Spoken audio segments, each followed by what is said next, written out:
Sanibonani ngilibele ngiphinde nginamukele kuNyanda TV Mqobe channel. Sacela uchofe ibhathini elibhala ukuthi subscribe ukuze uzoba ngokuqala ukuthola izindaba kule channel yakho ethandwa kakhulu Nyanda TV.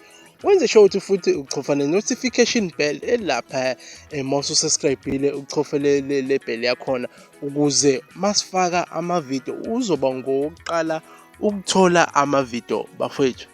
Nginiphathele indaba eyishube kakhulu. Umkhwenyana kamama wengane yami. Lo muntu uyisaphethe. Yazi uhleka umuntu engahleki yena. Eshaya ihlaya engahleki ebeke ngazuthi ubeka isoka. Hey kodwa lapho umuntu alapha uqhumisa ngayo. Esefika ehleka. Uthi ngixolisela lo umfo kabani lona wamalobolo. Umkhwenyana kamama wengane yami. Uthi manje thathe kuvela ama-nudes umakoti wakhe ngisendela ama-nudes kuyenzeka nje icala lona yasifethu lona yalo mntu uyeyisa lo yo yebo into ezikhuluma ezinye zinengqondo ukuthi hayi athathana isibhamu acabanga ukubulala yabona ukuthi vele kunemizevo so abanye ngoba bafike ninga kodwa umuntu alapha uqhumisa phakathi kule nkulumo yo Bafowethu kunomama wengane yami la okuvela ukuthi ugejene nesoka lakhe nomkhwenyana wakhe weinkomo wamalobolo. Bafowethu lesasimo lesiyana sibhlungu kakhulu.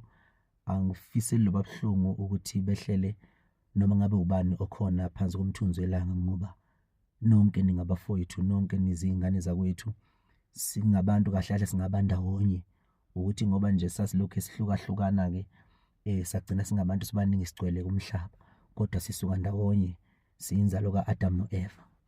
Bafowethu ngifisa silekelelane sikhuzaneni ekuthenini singahlekisi kakhulu ngalesa simo kodwa sizame mhlambe ukusimbambatha sizame futhi ukusiqoqa kakhulukazi abantu besifazane imbokode. Ngiyacela ngenelele kakhulu abantu besifazane nganigcina ninamandla. Ngicela nilekelele omunye umuntu wesifazane owehlelwe yishwa elimehlelile. Angiyena nakancane umuntu onenhliziyo embi nomuntu onobubi nonenhloso zobubi.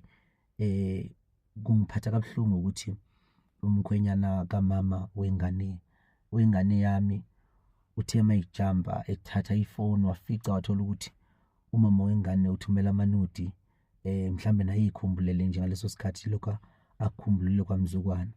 Okuyinto eyenzakalayo futhi eyimpilo bafowethu leyo ngoba nani bafowethu bodade wethu bantu besifazane lapha emakhaya nani niyakwenza ukuthi umuntu enesoka lakhe lapha uthola ukuthi uthumela amanudi nje kunomuntu nje adlala naye kuzahleke nani kodwa ukuthi anikabanjwa.